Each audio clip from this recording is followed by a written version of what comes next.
All right, good afternoon. Welcome to today's Utility Committee. It's Monday, December 5th. It looks like we have a 2-item agenda. Can I get a motion to approve today's agenda? I would move to approve the agenda as presented. Second. Okay, all in favor, say aye.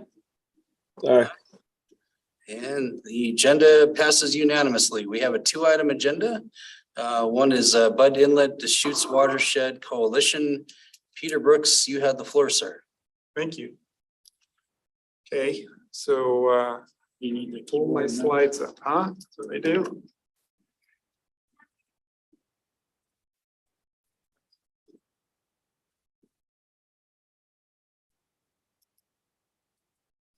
Let's try this one.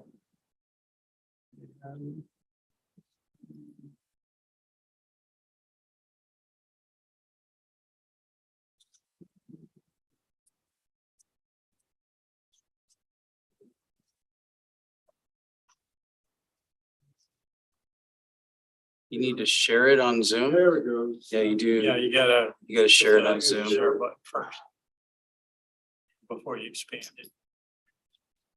There you go. Full screen. Yep. Okay.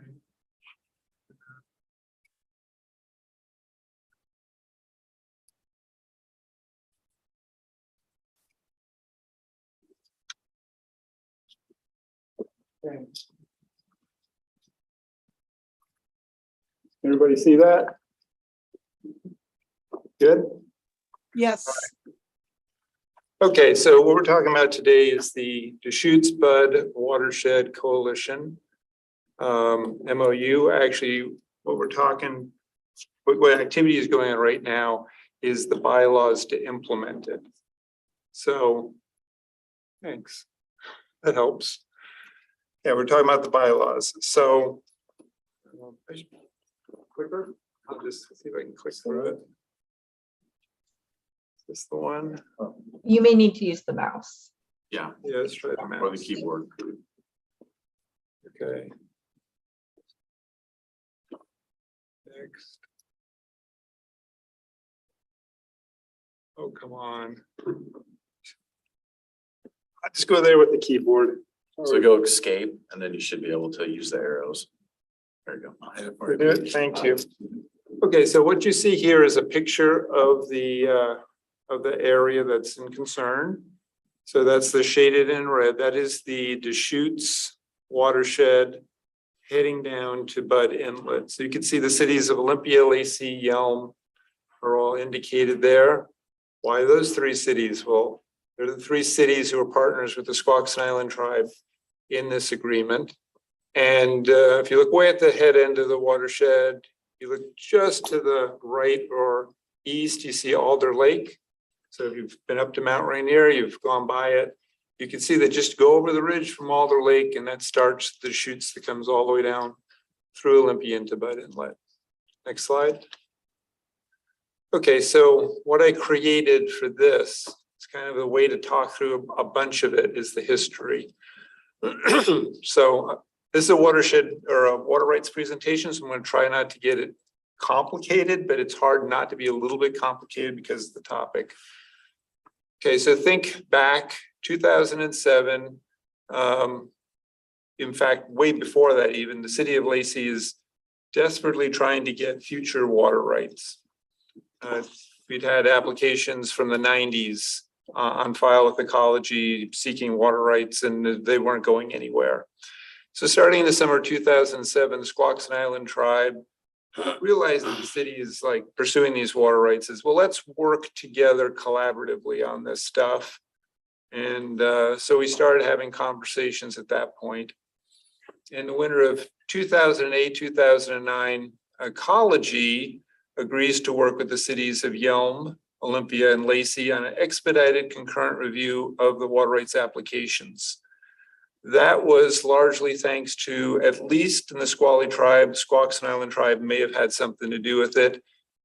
They want to protect their treaty water rights and other resource rights.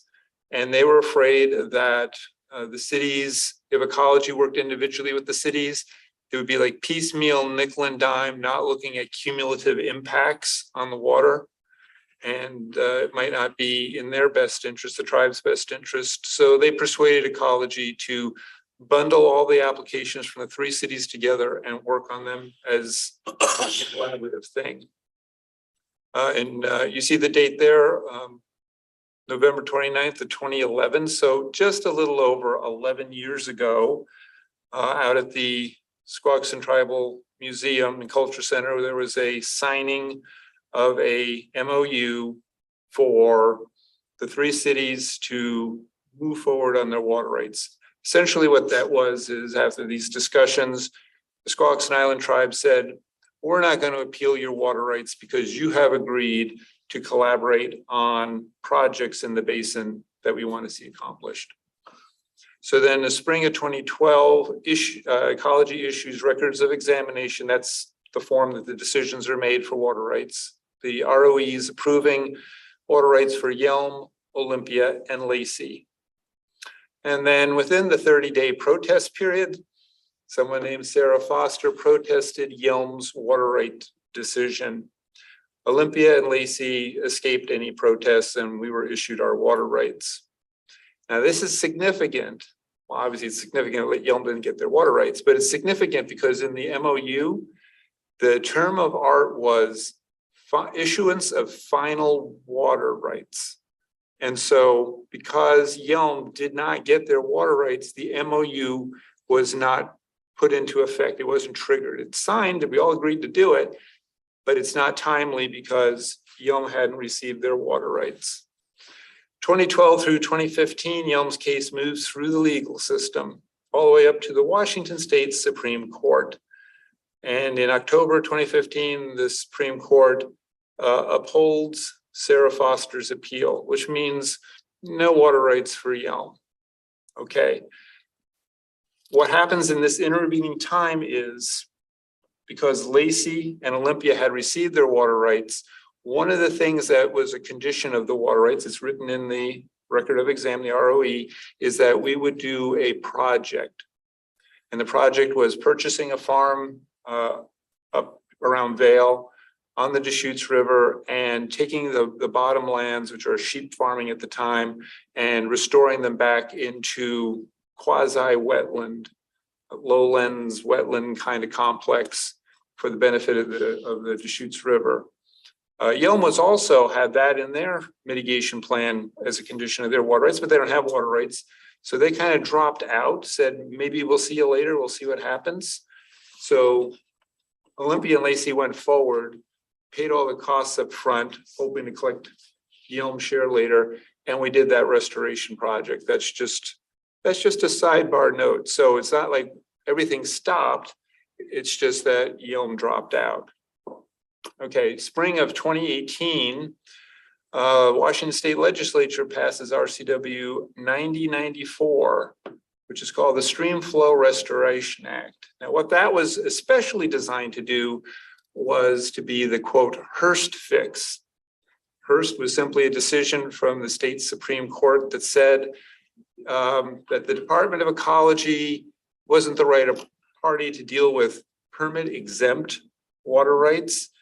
That in fact, they had to be scrutinized, but it wouldn't be the Department of Ecology, it would be county government would act like the Department of Ecology and adjudicate permit exempt water rights. Well, that made it very difficult for development to go on outside of a water system. I won't get into much detail on permit exempt unless you're interested in it. We can talk more later in the Q&A. But anyway, that's what that law did. But tucked inside of that one was something that was the Foster fix. And the Foster fix was certain cities whose names start with Y and have 4 letters and didn't get their water rights could do some kind of a project. You know, they could demonstrate to Ecology somehow that it's appropriate for them to move forward and get their water rights. Sort of like that. And so consequently, through that process, this past summer of 2022, Yelm was able to receive their water rights. When that happened, all 3 cities had final water rights, and it was time to move forward with the MOU becoming active. Next slide, please. Okay, so the parties work together to improve the biological health of the watershed. That's one of the goals of the MOU. The coalition may expand to include other jurisdictions, quasi-governmental entities, and nonprofits. This MOU is contingent on final water rights, as I had mentioned. Once final water rights is achieved, then we would collectively provide $500,000 for a project. Again, this is all the stuff that was agreed upon way back in 2011. So Lacey's share is 1/3 of 500,000. We consult with the tribe on water rights mitigation projects on the Smith Ranch. That's the farm I mentioned previously where a restoration project has been completed. The cities are open to other projects performed on the Smith property. That's not necessarily the cities are on the hook, although we could spend our cumulative 500,000 there if that was of interest to the tribe, but we're not on the hook. But what we were committing to there is we'd make it available if somebody else needed to do water rights mitigation or had a beneficial project. That land, if it made sense, wouldn't disrupt what we had accomplished, they could do a project there too. And the coalition would develop a long-term strategic plan. So the MOU became effective with final water rights. The MOU may be extended in 10-year increments or as otherwise agreed. So it would terminate 5 years from now because we finally got final water rights. It would, but I doubt it will unless we have all the projects done. If they're not all done, the money isn't all spent, we'd probably extend it. Next slide, please. Okay, so Yelm received their final water rights this past summer. So now we're working on the bylaws, and that's why I'm here today to chat with you about it, bringing up to speed on what we're doing. So we are engaging in discussions. There's been some emails exchanged with potential draft bylaws. We had one meeting. There's another one tomorrow. So we're early in this process. Things that we are talking about right now that aren't entirely clear, but we're coming to some consensus on is governance, administration, the budget. Like there's the $500,000, but it's going to take a little money just to run this thing. So how do we suck up that cost? Membership, can you add new members? The MOU talked about adding new members, but what does that look like? Are there different tiers of membership? Can someone like throw some money at the projects and be a voting member? Or can they just like sit on the sidelines and be part of the discussions, but don't get to vote on what projects? We're talking about that stuff and then just procedures for how the meetings work. Next slide. Okay, so time to completion of the bylaws is difficult for me to estimate at this point because, you know, who knows? Things could be looking like they go good right now, and then maybe something becomes kind of a contentious point and we take some time to think about it and whatever. However, the full Lacey City Council could see the completed bylaws as early as this coming spring. It's not clear to me, since I haven't seen a signature page, who signs this. But we want to make sure the city council stays involved in the process, regardless of whether the city manager would sign it or the mayor would sign it on behalf of the council. So, and this is something I need to run down with our lawyer, Dave, about what is customary in this, who are the signatories to this when it gets ratified. So the group is still working through the bylaws, but like I say, there doesn't seem anything consistent at this point. Next slide. So that's a quick rundown on where this whole thing is at. And if you have any questions, I'd entertain them now.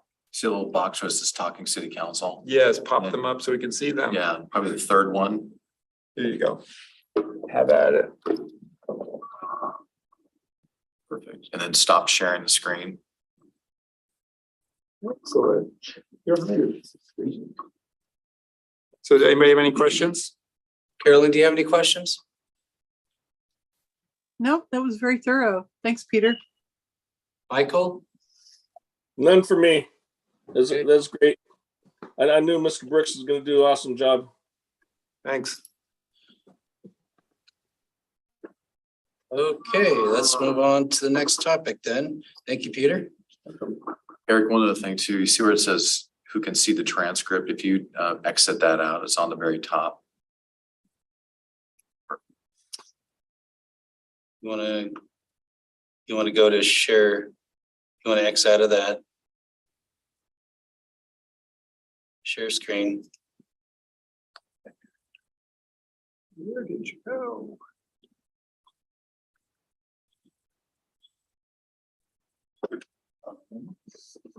You might have closed it. Yeah, you might wanna open it back up.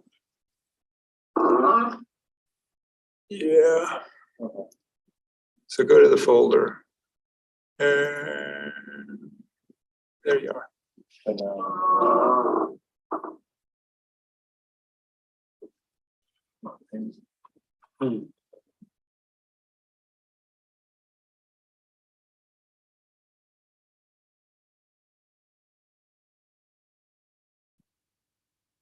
should look right. Should.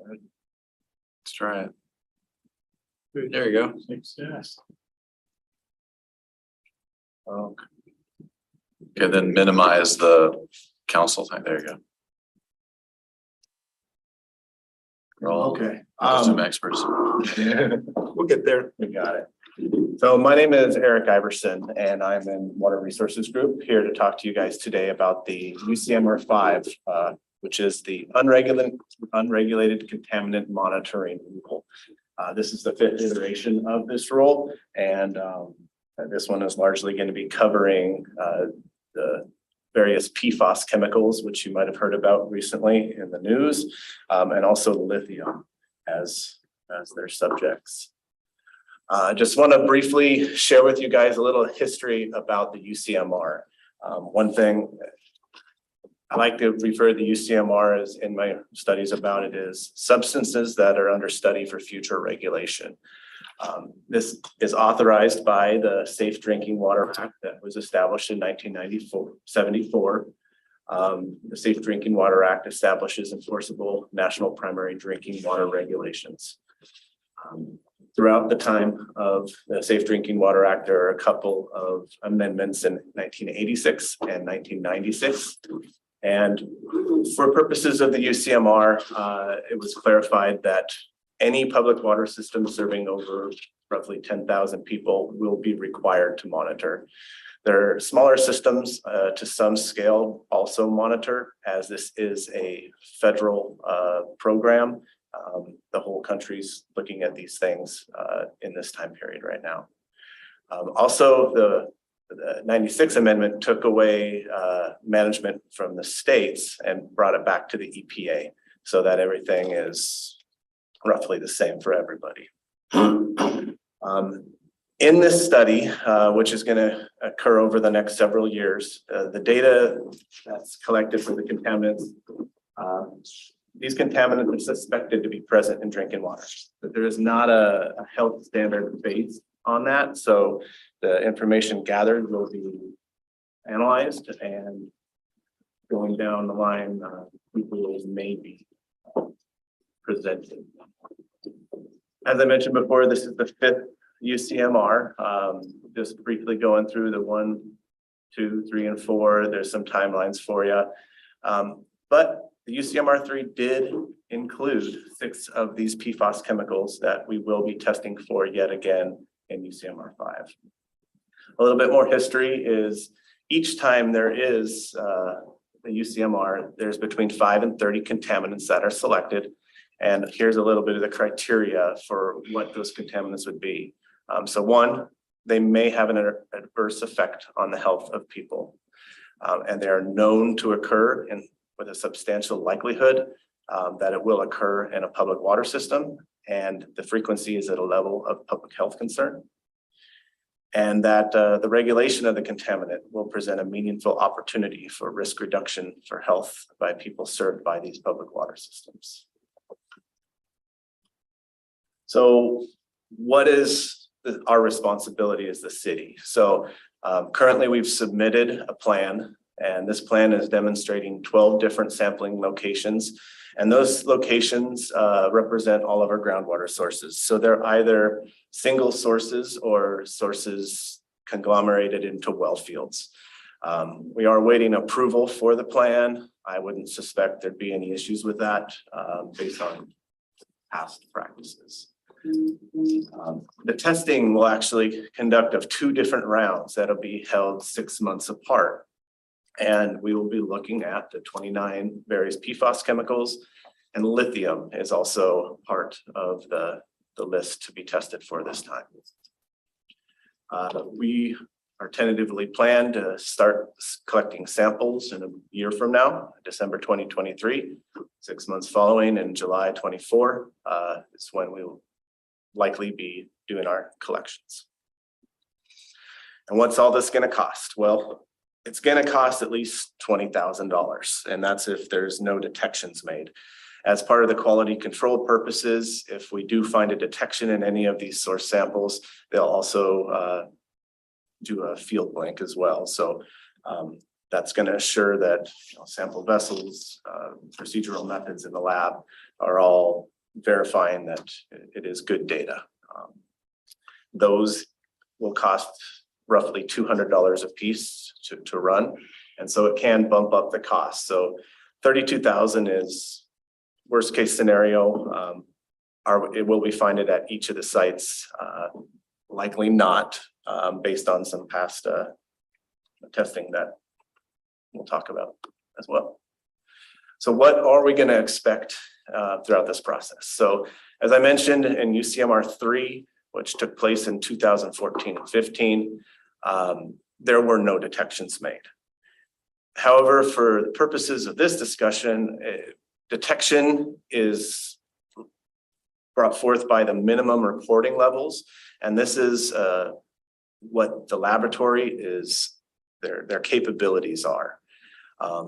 Back in 2014 and 15, the MRLs, or the method reporting limits, ranged from 10 to 100 nanograms per liter. Fast forward to 2020, we did observe some detections from the lot reclaimed water study. However, the methods had changed.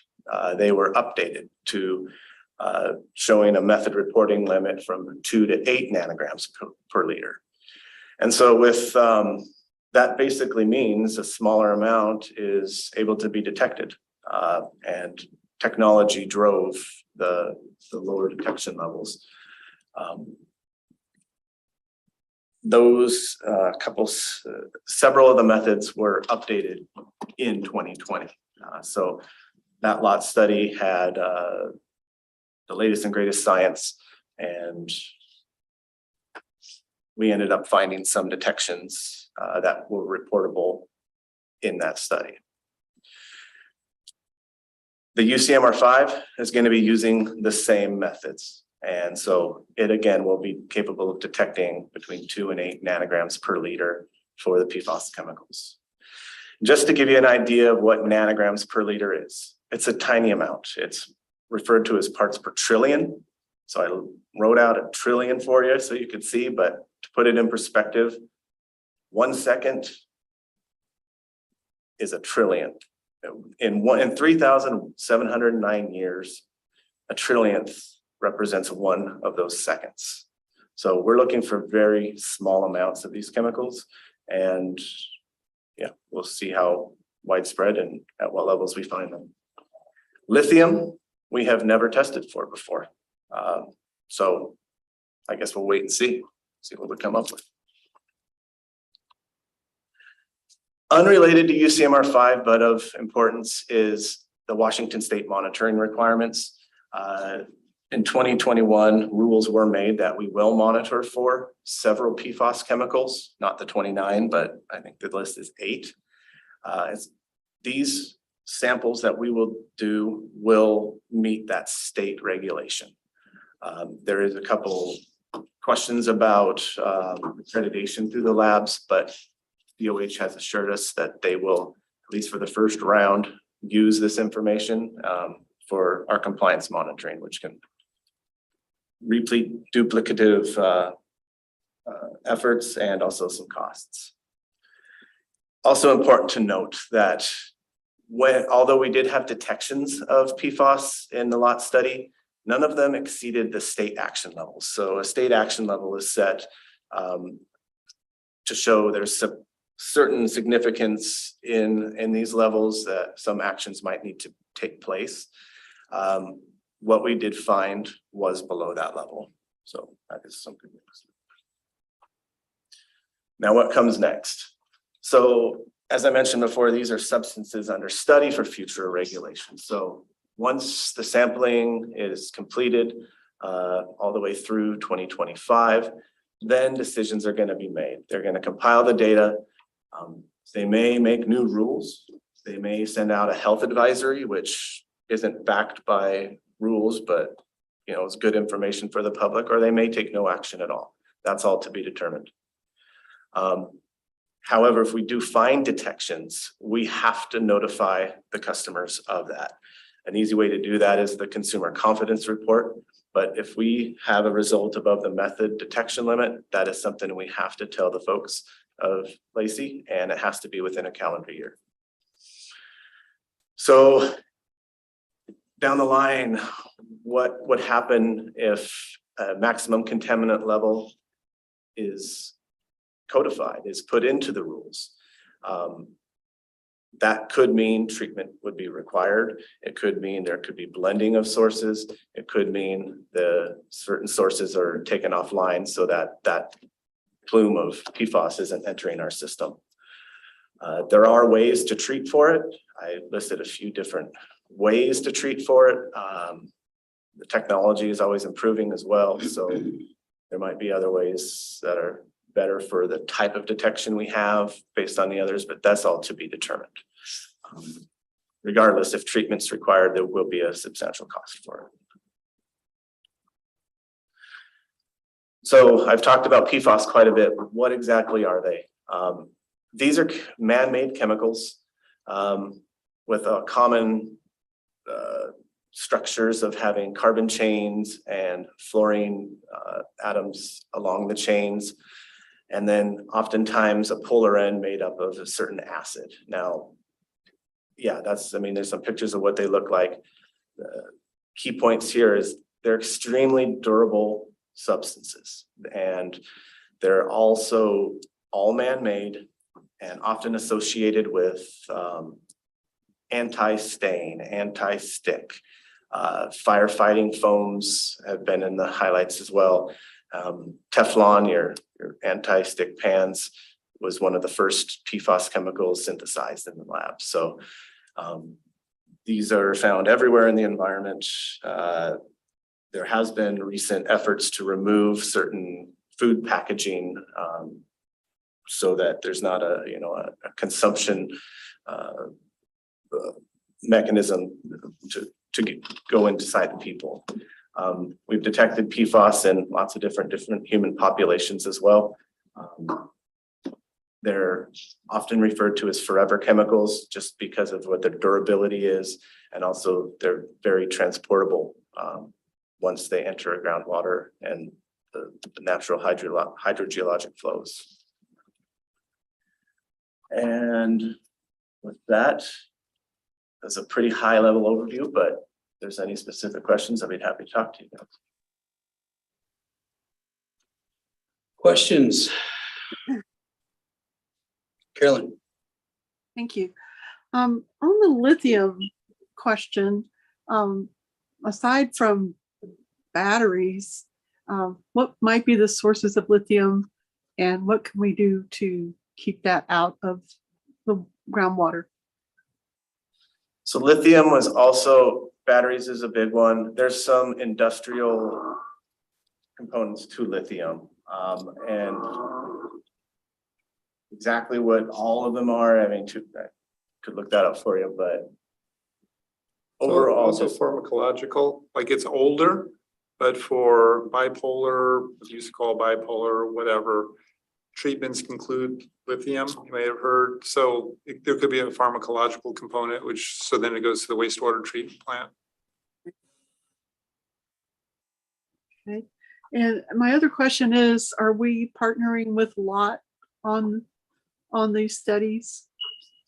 no, we wouldn't be partnering with LOT. This is something that's done as the city of Lacey. All other large systems are doing it simultaneously as well. I understand our obligation, but you mentioned early on the reclaimed water. So that's why I asked that question. Yeah, so if it came down to, gee, we have a problem, we have to like get PFAS out of the water supply, and it's pretty obvious that it's because the reclaimed water infiltration facility out in Hawkesbury was a source.